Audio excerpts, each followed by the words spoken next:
Hé, t'as 5 minutes? T'es prêt? Allez! Aujourd'hui, je voulais te raconter une autre histoire. Une histoire, cette fois-ci de la mythologie mésopotamienne. L'histoire de Inanna. Inanna, c'est la déesse de l'amour, la déesse des récoltes, la déesse de la fertilité. Et dans notre histoire, il y a 4 personnages principaux. Va falloir un peu suivre. On a Inanna, on a Ereshkigal, on a Dumuzi et on a Geshtinanna. On va voir un petit peu tout ça. Donc Inanna, elle règne sur la vie et sur la lumière.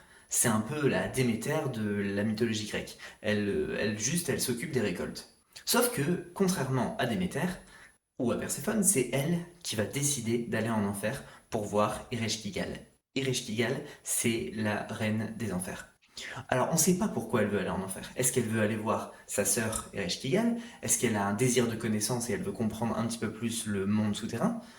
Est-ce qu'elle veut conquérir le monde des morts et y apporter de la vie? On ne sait pas vraiment. Mais comme elle n'est pas hyper sûre de son coup, elle va parler à son serviteur qui s'appelle Ninchubur. Et elle va lui dire que si dans 3 jours elle n'est pas revenue, il doit aller chercher les autres dieux et les autres déesses pour aller la rechercher. Alors Inanna arrive devant les enfers. Et Ereshkigal, il faut savoir que c'est la reine des enfers, elle est pas hyper sympa. Faut savoir qu'elle est très solitaire, elle s'occupe des morts, elle a pas un boulot qui est hyper marrant. Alors quand elle voit la déesse de la vie et de la fertilité qui débarque, elle se méfie un peu, elle sait pas ce qu'elle veut. Donc elle accepte de la laisser passer, mais elle lui demande de passer par les 7 portes de l'enfer. Et à chaque porte, elle doit laisser un ornement ou un vêtement. Inanna, elle accepte. Elle va déposer sa couronne, puis un bijou, puis son collier, puis ses vêtements, puis ses bracelets, etc.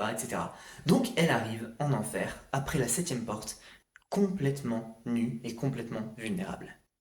Et à ce moment-là, Ereshkigal, qui se méfie toujours, va lui faire passer le jugement des enfers et va la condamner à mort. Ouais, c'était pas la grosse ambiance. Donc non seulement elle la condamne à mort, et en plus, elle la condamne à être suspendue à un crochet pendant l'éternité. Et du coup, qu'est-ce qui se passe sur Terre? C'est que Inanna n'est plus là pour alimenter la nature. Donc la nature se meurt, les champs jaunissent.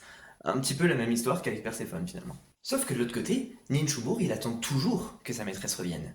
Et comme Inanna ne revient pas au bout des 3 jours, il va chercher les autres dieux.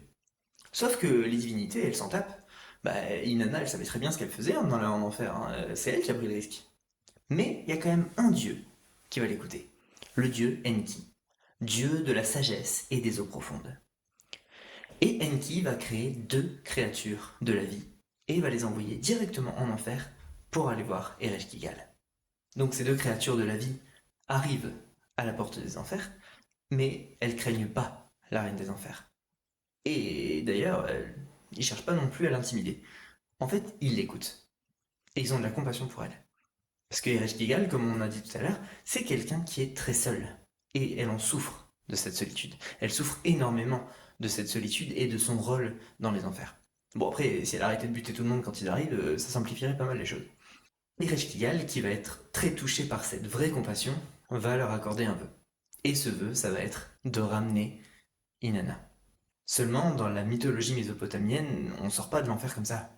Si quelqu'un sort, c'est que quelqu'un d'autre doit rentrer. Alors, 2 démons du monde souterrain vont accompagner Inanna dans le monde normal pour qu'elle trouve un remplaçant pour aller en enfer.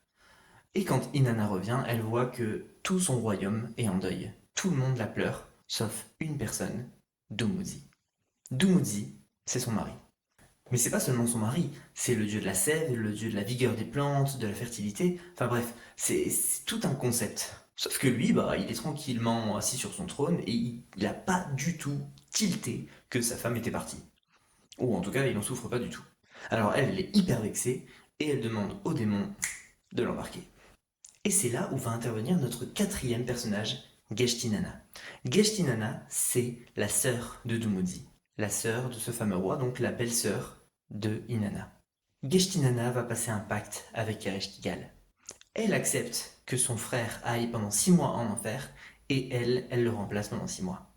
Parce que Inanna et Dumuzi, donc ce fameux couple, Bah, c'est tous les deux l'incarnation de la fertilité et de la fécondité des récoltes. En fait, c'est pas dans la mythologie mésopotamienne, ce sont ces deux éléments-là qui font que ça fonctionne. S'il y en a un des deux, ça marche pas. Et Keshtinana, elle en est consciente. Donc en fait, elle va se sacrifier pendant 6 mois par an pour remplacer son frère, pour que le monde ait de la nature, pour que le printemps et l'été puissent revenir. Et lorsque ces 6 mois sont passés, alors Dumuzi reprend sa place en enfer, Geshtinana reprend sa place sur Terre, et on a accès enfin à l'automne et à l'hiver.